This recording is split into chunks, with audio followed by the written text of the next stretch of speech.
मिनश्शैतानिर्रजीम बिस्मिल्लाहिर्रहमानिर्रहीम रब्बि इश्रह ली सदरी वयस्सिर ली अमरी वाहलुल उक़दतम मिन लिसानी यफ़क़हू क़ौली रब्बि जअलनी मुक़ीमस्सलाति व मिन ज़ुर्रिय्यती रब्बना व तक़ब्बल दुआ रब्बना इग़फ़िर ली व लिवालिदैया व लिल मोमिनीना यौम यक़ूमुल हिसाब। अहले आने वतन, आप सबको Zahid Majeed Sandal, director divine public school and allied college, सलाम अर्ज़ करते हैं।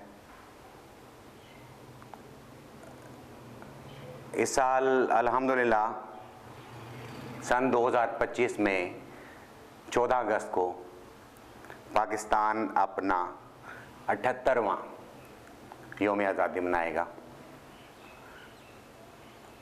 कायद के पोर्ट्रेट्स के नीचे काफ़ी जगहों पे मैंने एक शेर अक्सर लिखा हुआ देखा कि हम लाए हैं तूफ़ान से कश्ती निकाल कर, इस मुल्क को रखना मेरे बच्चों संभाल कर। तो आपको सच्ची बात बताऊं कि आज़ादी की कदर उस वक़्त तक नहीं हो सकती जब तक बंदे ने खुद कैदोबंद की सौबतें बर्दाश्त ना की हों। बेशक ये एक बहुत अच्छी एडवाइस है हम पाकिस्तानियों के लिए, मुसलमानों के लिए बहुत अच्छी एडवाइस है कि कलमा तैयबा के नाम पर बनने वाला ये प्यारा मुल्क पाकिस्तान, इस्लामी जमहूरिया पाकिस्तान बहुत अच्छा मुल्क है। बड़ी कुर्बानियों के बाद ये वतन हमारे आबा अजदाद ने हासिल किया और मुट्ठी में रख के ये वतन हमें नहीं मिला। लाखों माँओं, बहनों, बेटियों, बुज़ुर्गों ने, बच्चों ने अपनी जानों का नजराना पेश किया और फिर उन सब से बढ़ के जितने बड़े कायदीन थे, अल्लामा मोहम्मद इकबाल, कायद आज़म मोहम्मद अली जिन्ना, सर सैयद अहमद खान, शौकत अली खान और दीगर बेशुमार नाम इसके पीछे, अकाबरीन के नाम इसके पीछे, और उन सब की मुश्तरका जिद्दोजहद और सबसे बढ़ के इनके पीछे एक मुसलमान कौम थी जिनको पता था कि हमारे लिए एक अलहदा मादरे वतन जब वजूद में आएगी तो उस मादरे वतन में हम इस्लामी अक़दार को बुरोकार ला सकेंगे और तमाम मजहबी रसूमात बहुत अच्छे तरीके से अदा कर सकेंगे। आज अल्लाह का शुक्र है कि हम अपने प्यारे मुल्क पाकिस्तान में हमें मुकम्मल तौर पर मजहबी आज़ादी हासिल है। हम अपने दीन का प्रचार बहुत अच्छे तरीके से कर सकते हैं, अपनी मजहबी रसूमात बहुत अच्छे तरीके से अदा कर सकते हैं और ये हमारे ऊपर अल्लाह का बहुत बड़ा एहसान है।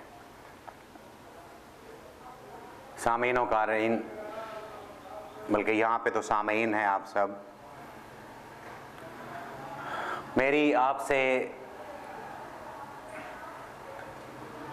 एक दस बस्ता गुजारिश है कि जो वतन हमें बड़ी कुर्बानियों के बाद मिला, जो वतन इस्लाम के नाम पे बना, इस्लामी जमहूरिया पाकिस्तान, इसमें इस्लामी अक़दार को फ़रोग़ देने के लिए, इस्लामी रवायात के पासदार रहने के लिए हमें और ज़्यादा जिद्दोजहद करनी पड़ेगी।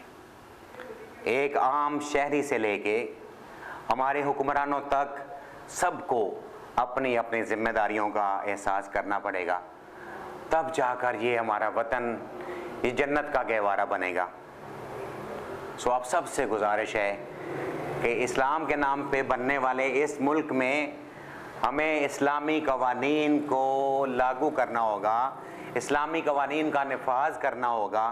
यकीन जानिए, अब आप लोग अपने मुआशरे में देखें, हम लोग अपने मुआशरे में देख लें तो ये जो कत्ल व गारतगरी और फसादात, बदनुमानी, रिश्वत, इस तरह की बेशुमार ऐसी चीज़ें जिन्होंने हमारे मुआशरे के माथे पर धब्बा लगा दिया हुआ है, तो यकीन जानिए कि हमें इन चीज़ों से बचना होगा और इन तमाम चीज़ों की बेहतरी के लिए घर में जो बच्चे की पहली दरस का माँ की गोद है, उससे लेके असातिज़ा तक उलमाए किराम, आइमाए किराम और तमाम लोगों को, लेक्चरर्स तक, यूनिवर्सिटीज़ के प्रोफेसर्स तक, यहाँ तक कि माशरे के हर फर्द को अपनी ज़िम्मेदारियों का एहसास करना होगा, सच बोलना होगा, सच की नसीहत करनी होगी।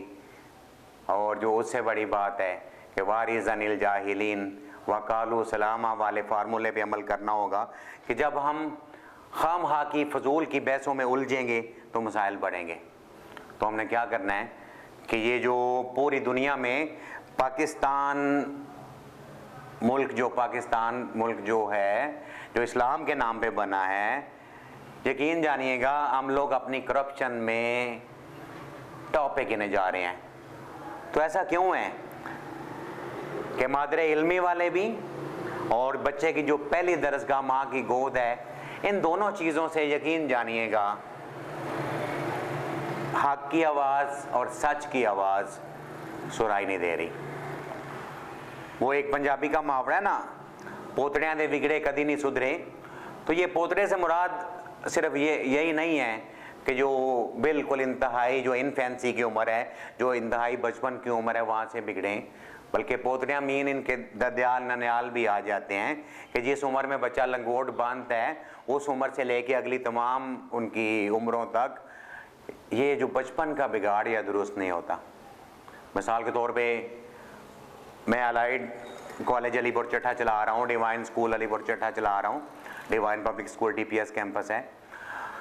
इसके अलावा भी बहुत सारे ऐसे इदारे, अगर उनमें आने वाले तलबा और तालबात अगर माँ की गोद से बिगड़ के आएंगे ना, तो यकीन जानिएगा उनको सुधारना हमारे लिए बहुत मुश्किल काम है। जैसे एक ट्रायंगल होती है ना, तो उसमें बेस पे हम लोग दोनों मटेरियल और ये स्पिरिचुअल पेरेंट्स होते हैं, हम रूहानी और मादी वालिदैन हैं। अगर हमारा आपस में राब्ता बहुत अच्छा रहेगा तो बच्चा टॉप पे जाएगा, पीक पे रहेगा हमेशा। तो इस मामले में the coordination of both sides, parent side mean material parent side और स्पिरिचुअल पेरेंट साइड, दोनों को आपस में अच्छे तरीके से हमआहंगी के साथ और म्यूचुअल कोऑर्डिनेशन के साथ चलना होगा। इंशाअल्लाह अल अज़ीज़ आगे स्कूल की क्लासेस भी स्टार्ट हो जाएंगी और जो कुरानिक स्टडीज़ की तालीम के हवाले से मैंने आप सबसे वादा किया था, इंशाअल्लाह अल अज़ीज़ मेरे स्कूल का अब हर बच्चा कुरानी तालीम से ना सिर्फ बहरावर होगा, बल्कि यकीन जानिएगा मैं कोशिश करूँगा कि हमारा हर बच्चा कुरान पाक तर्जमे के साथ पढ़े। और जो बच्चे हिफ्ज़ कुरान की सहूलत भी हासिल करना चाहें, मैं चाहूँगा कि वो अपने सीनों में कुरान पाक की रोशनी को भरें, कुरान पाक के नूर को भरें। और आप सब वालिदैन, मेरे बहन भाई और बुज़ुर्ग इस मामले में स्कूल के साथ तावन कीजिएगा। इन बच्चों को हमने ज़ेवर तालीम से ना सिर्फ आरास्ता करना है, बल्कि इन्हें माशरे का मुफीद और आला रुकन भी बनाना है। तो आप अपने बच्चों के दाखिले के सिलसिले में divine public school DPS campus railway road Alipur चट्टा का इंतखाब कीजिए। मैं कोशिश करूँगा कि हमारा माशरे का हर बच्चा कुरान पाक की तालीम बहुत अच्छे अंदाज से हासिल करे। और अपने असातिज़ा से मैं रिक्वेस्ट करूँगा और इंशाअल्लाह मैं उसमें कामयाबी अल्लाह की मदद से लेने की पूरी कोशिश करूँगा कि अगर कुरान पाक की एक आयत पढ़ी जाए तो हमारे स्कूल के बच्चों को पता हो कि उसका तर्जमा क्या है। यकीन जानिए हम अजमी लोग हैं, हमें नहीं पता, सिर्फ सवाब हासिल करने की नीयत से उससे हमें और आगे निकलना होगा कि जैसे कुरान कहता है कि वरत्तिलिल कुरान तरतीला। तो अगर हम तर्जमे के साथ कुरान पाक को समझ बूझ के पढ़ेंगे तो हमें दीन और दुनिया दोनों में कामयाबी हासिल होगी। और ये कुरान पाक का फरमान भी है कि आपने इसको तदब्बर के साथ पढ़ना है, इसको समझ बूझ के पढ़ना है। और इसको ठहर ठहर के पढ़ने से मुराद इसको समझ बूझ के पढ़ना, ये इसकी बेसिक मुराद है। और दूसरी चीज़ इंशाअल्लाह अज़ीज़, ये कुरानिक स्टडीज़ को बेहतर अंदाज में साथ ले कर चलने से मुराद अच्छी तालीम हो और इसके साथ इंग्लिश ग्रामर, खुशखती और तमाम बच्चों को अच्छी सीरत वाला बच्चा बनाना, ये हमारे इदारे का पहला असूल होगा। मैं इस मौके पे दोबारा तमाम अहले वतन को 14 अगस्त के मौके पे पाकिस्तान यौम पाकिस्तान की 78वीं सालगिरह के मौके पे सबको यौम आज़ादी मुबारक कहता हूँ। प्लीज़ आज से हम एक अहद कर लें कि अपने प्यारे इस्लामी जमहूरिया पाकिस्तान की तमाम अक़दार का हमने ख़ुद से तहफ़्फ़ुज़ करना है और एक दूसरे के साथ तावन करके इस मुल्क को बेहतर अंदाज में चलाने की कोशिश करना है।